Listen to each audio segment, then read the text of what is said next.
ഈ GS അരുന്ധതിയുടെ തത്വശാസ്ത്രം അതാ. Mummy, ദേ അവളിപ്പ വരും. അവള് വരട്ടെ. അവളോടൊരു നയത്തിൽ നിൽക്കണം. അടവുകൾ 18 പയറ്റണം. ഒരു തന്ത്രം സ്വീകരിച്ചാ മതി. കൃത്രിമ സ്നേഹം. നീ ലോകമെമ്പാടും അറിയപ്പെടുന്ന ഒരു ഗായികയാകാൻ പോവുക, അവളുടെ കഴിവുകൊണ്ട്. സത്യം പറഞ്ഞ ഇതാണ് ഇന്റർനാഷണൽ നെറികേട്. നമുക്ക് ഈ വഞ്ചന കാണിക്കാനും അവളുടെ പ്രതിഭാവിലാസം ചൂഷണം ചെയ്യാനും അവസരമൊരുക്കിയത് അവളുടെ കുടുംബത്തിന്റെ ദാരിദ്ര്യമാ. ഇവളുടെയൊക്കെ ദാരിദ്ര്യമാ എല്ലാ സമ്പന്നരുടെയും സൗഭാഗ്യം.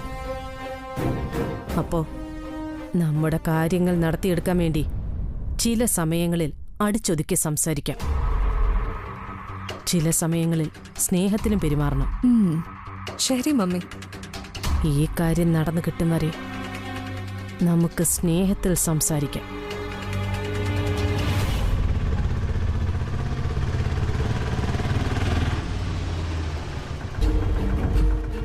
ദേ അവള് വന്നിട്ടുണ്ട്.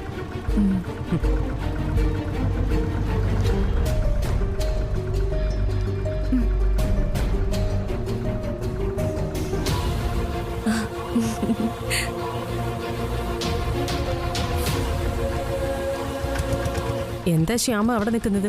വാ വാ. നീ വല്ലാതെ വേർതിരിക്കുന്നല്ലോ. വെള്ളം വല്ലതും കുടിക്കണോ? വേണ്ട ശ്യാമേ, നാരങ്ങ വെള്ളം എടുക്കട്ടെടി. വേണ്ട. വാ പറയട്ടെ, അകത്തേക്ക് വാ. വാ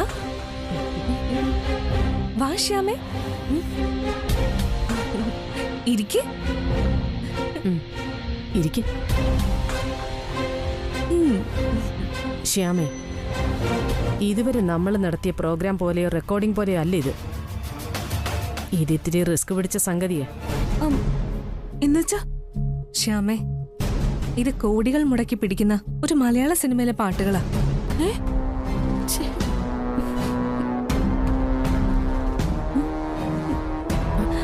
ഏയ്, കോടികളെന്നൊക്കെ ആ നിർമ്മാതാവ് വെറുതെ തള്ളുന്നതാ. പടം മുഴുവൻ ഷൂട്ട് ചെയ്യാൻ പറ്റുമെന്ന് ദൈവത്തിന് മാത്രം അറിയാം. ആ, അതൊക്കെ അവരുടെ കാര്യം. അതെങ്ങനെയും ആവട്ടെ, നമുക്കെന്താ അല്ലേ? പക്ഷേ റിസ്ക്കുള്ള റെക്കോർഡിങ്ങാ, കരിയർ വെച്ചുള്ള കളിയേ. വമ്പൻ സെറ്റപ്പൊക്കെ തന്നെയാ. സാധാരണ നമ്മൾ പാടുമ്പോഴുള്ള രീതികളൊന്നും അല്ലാന്നേ ഉള്ളൂ. അതുമല്ല, സിനിമയുടെ പ്രൊഡ്യൂസറും ഡയറക്ടറും മ്യൂസിക് ഡയറക്ടറും ഒക്കെ സ്റ്റുഡിയോയിൽ തന്നെ ഉണ്ടാവും. അപ്പൊ എനിക്കെങ്ങനെ പാടാൻ പറ്റും? നീ ധൈര്യത്തോടെ നിന്ന് തന്നേച്ചാ മതി. കാര്യങ്ങളെല്ലാം ഞാൻ വളരെ ഭംഗിയായി ഓപ്പറേറ്റ് ചെയ്തോളാം. ദൈവമേ, കേട്ടിട്ട് തന്നെ എനിക്ക് പേടിയാവുന്നു. നീ ഒന്നും പേടിക്കണ്ട. പല്ലവി എന്ന വലിയ സ്റ്റുഡിയോയില്, അതും മ്യൂസിക് ഡയറക്ടർ തന്നെ. അയ്യോ ദൈവമേ. അവിടുത്തെ റെക്കോർഡിസ്റ്റിനെയും മറ്റും ഞാൻ കാശ് കൊടുത്ത് കയ്യിലെടുക്കും. കാര്യം നടത്തിയെടുക്കാൻ വേണ്ടി ഞാൻ ആ സ്റ്റുഡിയോ വേണമെങ്കിലും വിലക്കെടുക്കും. അല്ല പിന്നെ. ദേ നോക്ക്, നീ ഇതൊന്നും അറിയണ്ട. ദേ, നീ ഞങ്ങളെ വിളിക്കുന്ന സമയത്ത് കൃത്യമായിട്ട് അങ്ങോട്ട് വന്നേച്ചാ മാത്രം മതി.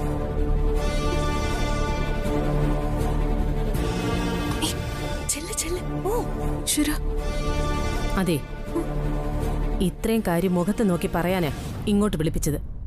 ഇനി നീ പോയിക്കോ. ആ പിന്നെ ദേ, നിന്റെ കൃഷ്ണനോട് പ്രത്യേകം നീ ഹൃദയം നൊന്ന് പ്രാർത്ഥിച്ചു. ഭഗവാന്റെ അനുഗ്രഹമില്ലാതെ ഇതൊന്നും നടക്കില്ല.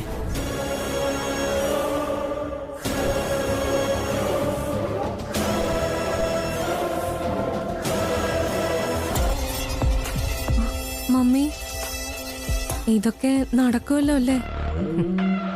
നടക്കും. ഇല്ലെങ്കിൽ ഞാൻ നടത്തും.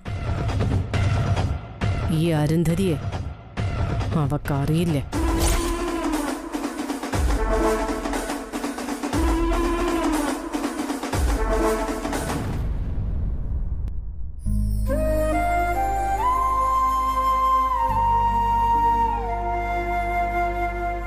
എന്റെ കണ്ണ, നിനക്കറിയാലോ എത്ര കാലമായിട്ട് ഞാനിങ്ങനെ ആൾമാറാട്ടം നടത്തുന്നു.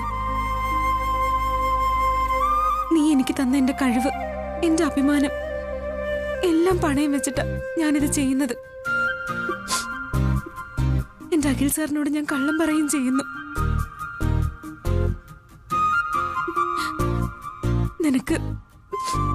നിനക്ക് മാത്രമേ എന്നെ രക്ഷിക്കാൻ പറ്റൂ. നീ എന്നെ രക്ഷിക്കണം. ഇതെന്റെ അവസാനത്തെ വേഷം മാറലാക്കി മാറ്റണേ.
ഹലോ. ആ ആ ആ ശരി ശരി. Hi hi. എന്താ പേര്? ശ്രീമോള്. കുട്ടിയുടെ പേരോ? എന്റെ പേര് അനുക്കുട്ടി. ശ്രീമോള് എത്രയിലാ പഠിക്കുന്നേ? സെക്കൻഡ് സ്റ്റാൻഡേർഡില്. ഞാന് സെക്കൻഡ് സ്റ്റാൻഡേർഡിലാ. ഏതാ ഡിവിഷൻ? എയില്. ഞാനും എ ഡിവിഷൻ തന്നെയാ. അപ്പൊ നമ്മൾ രണ്ടുപേരും ഒരേ ക്ലാസ്സിലാ. വാ പോവാ. Bye bye.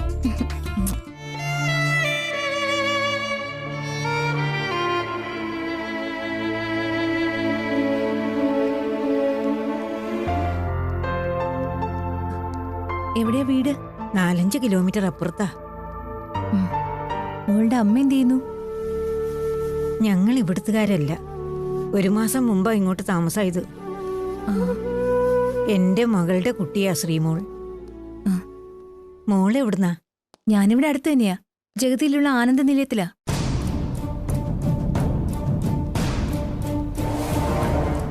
പേര്? അമൃത.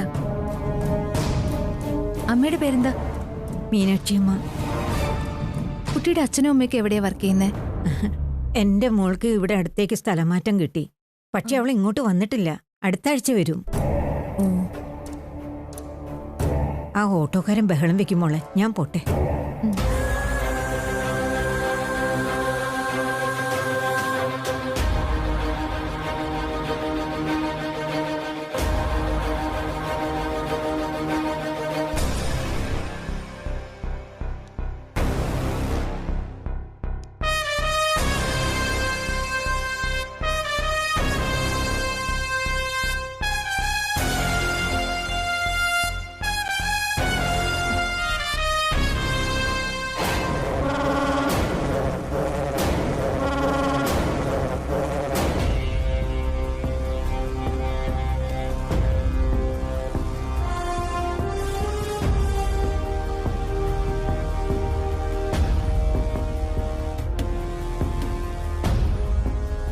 നീ എന്താ ഇവിടെ കായം തിന്ന കാക്കയെ പോലെ മത്ത് പിടിച്ചിരിക്കുന്നത്? മത്ത പിടിച്ചല്ല, വട്ട് പിടിച്ചാ ഞാൻ ഇരിക്കുന്നത്. പാരമ്പര്യമായിട്ട് ഇവിടെ ആർക്കും വട്ടില്ലല്ലോ. മമ്മി, തീ കൊണ്ടാ നമ്മളെ കളിക്കുന്നത്. ഈ ഒരു റെക്കോർഡിങ്ങോടെ നമ്മുടെ അന്ത്യ കൂതാശ നടക്കുമെന്നാ എനിക്ക് തോന്നുന്നത്. ഒരു കൂതാശയും നടക്കില്ല. കൊടുങ്കാറ്റടിച്ചാലും ഇളകാത്ത കരിമ്പാറയാ ഈ അരുന്ധതി. അതല്ല മമ്മി, ഈ പല്ലവി സ്റ്റുഡിയോയില് നമുക്ക് പരിചയമുണ്ടെങ്കിലും ആ റെക്കോർഡിസ്റ്റ് വല്ലാത്തൊരു സ്വഭാവക്കാരനല്ലേ? കാശ് കൊടുത്താൽ വളയുന്ന ആളുമാണ്. പക്ഷേ ഇത്ര ചോദിക്കുമെന്നാ ഞാൻ ആലോചിക്കുന്നത്. ആ സ്റ്റുഡിയോയില് നമ്മുടെ സ്ഥിര ഉടായ്പകൾ നടക്കുമോ മമ്മി? ഇതിനെക്കുറിച്ചൊന്നും ഒരു ഐഡിയ ഇല്ലല്ലോ. നീ ഒന്നുകൊണ്ട് പേടിക്കാതിരിക്കും മോളെ. കാശ് കണ്ട കണ്ണ് മഞ്ഞളിക്കാത്ത ഏതവനായി നാട്ടിലുള്ളത്?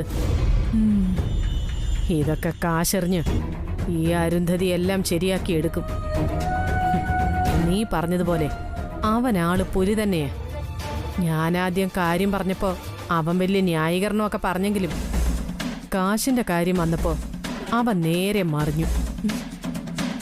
പക്ഷേ അതിനവൻ ചോദിച്ച തുക കേട്ടാലേ മോള് ഞെട്ടും. എത്രയാ മമ്മി അവൻ ചോദിച്ചത്? നീ ഇപ്പൊ അതൊന്നും ആലോചിക്കണ്ട. നമ്മുടെ ആവശ്യം കഴിയട്ടെ. എന്നിട്ട് ഈ അരുന്ധതി ആരാണെന്ന് അവനെ ഞാൻ അറിയിക്കുന്നുണ്ട്.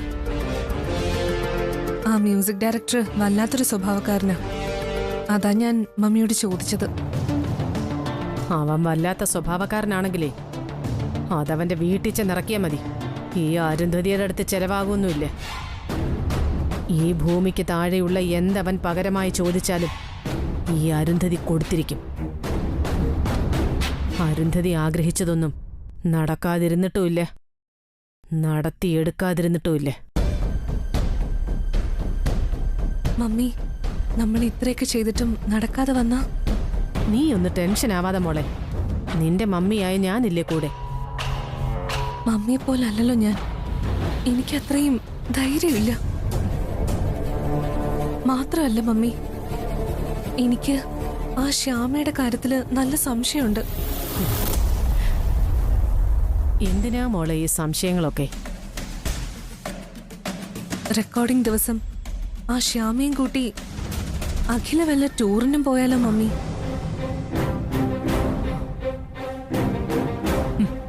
ഭർത്താവ് വിളിച്ചാ ഭാര്യയ്ക്ക് പോകാതിരിക്കാൻ പറ്റുമോ? എന്റെ മോളെ, നീ ഇങ്ങനെ ഇല്ലാപ്പാലത്തിൽ കൂടി നടക്കാതെ. വെറുതെ കാട് കയറി ചിന്തിച്ചാലേ നമുക്ക് ഭ്രാന്ത് പിടിക്കും. നമ്മുടെ എല്ലാ തരികടകളും തന്ത്രങ്ങളും മനോഹരമായി നടത്തുന്നത് പോലെ ഈ കാര്യവും അതിമനോഹരമായി നടത്തിയിരിക്കും. ശ്യാമയ്ക്ക് മരണത്തിൽ പേടിയുണ്ട്. നമ്മൾ രാവണൻകോട്ടയിൽ പോയി റെക്കോർഡിംഗ് വെച്ചാലും അവൾ അവിടെ വരും. ഞാൻ വരുത്തിയിരിക്കും. നിന്നെ ഞാൻ ഇന്ത്യയിലെ നമ്പർ 1 പാട്ടുകാരിയാക്കും. അതെന്റെ ഒരു വാശിയാ.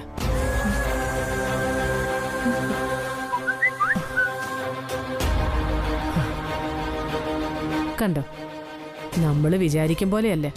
അന്തസ്സുള്ളവന്, വാങ്ങിയ കാശിന് കൃത്യമായി ജോലി ചെയ്യുന്നവൻ. എന്താ മമ്മി? ദേ, സ്റ്റുഡിയോയുടെ ഫോട്ടോയും ഡീറ്റെയിൽസും അവൻ അയച്ചു തന്നതാ. ശ്യാമയ്ക്ക് ഇപ്പൊ തന്നെ അയച്ചു കൊടുത്തേക്കാം.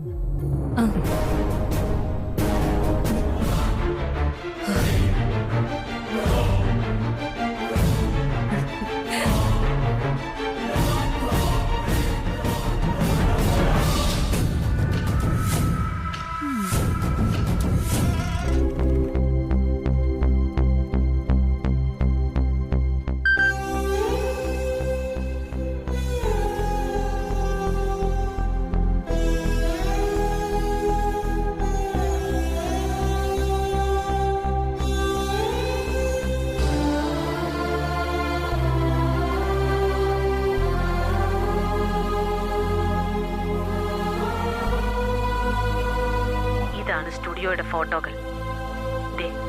ഈ റൂമിലായിരിക്കും നീ നിൽക്കേണ്ടത്. ഇവിടെ നീ നിന്നാൽ ഒരു മനുഷ്യജീവി പോലും കാണില്ല. എങ്കിലും നിർബന്ധമായിട്ട് നീ പർദ്ദ ധരിച്ചിരിക്കണം.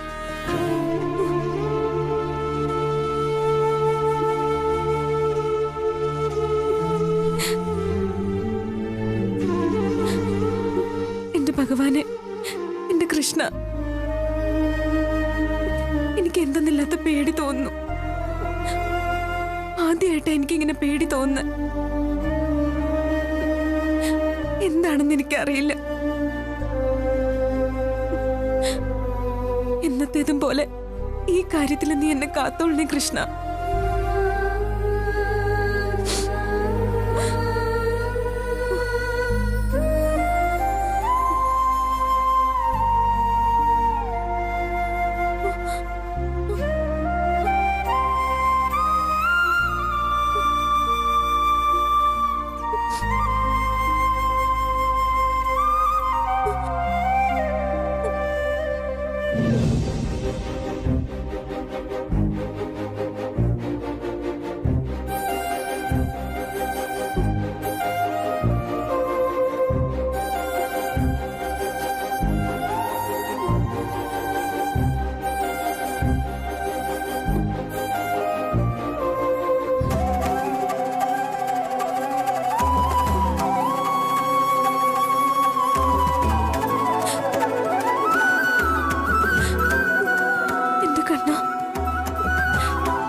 ജഗന്നാഥൻ സാറേ, കൊട്ടേഷൻ ഏറ്റെടുത്തിട്ട് ഒന്നും അറിയാത്തതുപോലെ താൻ ഇത് എവിടെ നടക്കുവാടോ?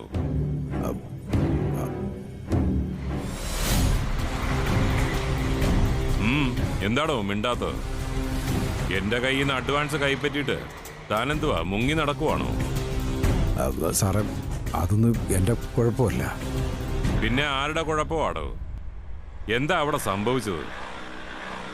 അവർക്ക് എന്തുകൊണ്ടാ ഷോക്ക് ഏൽക്കാതിരുന്നത്? സാർ, അവിടുത്തെ അഖിൽ സാറിനെ ഇടയ്ക്കെന്തോ ഒരു സംശയം തോന്നി. ആ സാറ് താഴെ വന്ന് ജനറേറ്റർ ശരിയാക്കി. അവൻ അതൊക്കെ ചെയ്യും. അപ്പൊ അതിനപ്പുറത്തെ പണി താൻ ചെയ്യണ്ടടോ? സാറ്, അതിന് അന്നേരം അങ്ങനൊരു സാഹചര്യം ഉണ്ടായിരുന്നില്ല, അതുകൊണ്ടാ. പിന്നെ എന്നാടോ അതിനൊക്കെയുള്ള സാഹചര്യം അനുകൂലമാവുക? എപ്പോ താൻ അവരെ കൊല്ലും? സാർ, ഞാൻ ഏറ്റ കാര്യം ഞാൻ ചെയ്തിരിക്കും. എപ്പോ? അവര് വന്ന് തന്റെ മുന്നിൽ പെടല് കാട്ടി തരുമ്പോഴോ? സാർ, ഞാൻ ഉറപ്പ് തരുന്നു, അധികം വൈകാതെ ഞാൻ ആ കൃത്യം ചെയ്തിരിക്കും. ചെയ്യണം. താൻ തന്നെ അവളെ കൊല്ലണം.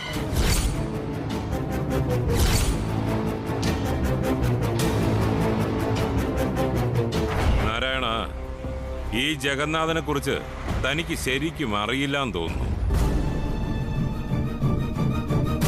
വിശ്വാസവഞ്ചന, നന്ദികേട്, ഇതൊന്നും ഈ ജഗന്നാഥൻ സഹിക്കില്ല. അതുകൊണ്ട് ഞാൻ കാത്തിരിക്കുക. ഇനി എന്നെ താൻ അറിയിക്കുന്ന വാർത്ത താൻ ആ ശ്യാമയെ കൊന്നു എന്നുള്ളതായിരിക്കണം.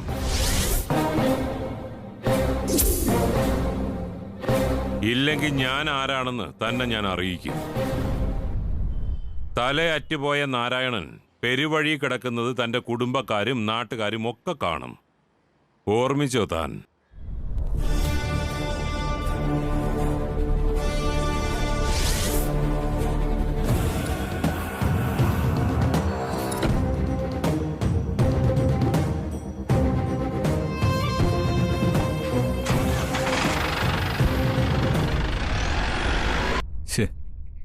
സ്കൂളിനകത്ത് കാറ് കയറ്റാൻ പറ്റാത്തത് വലിയ കഷ്ടം തന്നെയാ. അത് നല്ല കാര്യമല്ലേ ആദ്യേട്ടാ? പിള്ളേരുടെ നന്മയ്ക്ക് വേണ്ടിയല്ലേ അങ്ങനെ ഒരു നിയമം വന്നത്? എന്തുകൊണ്ട് നല്ലതാ. അതും ശരിയാ.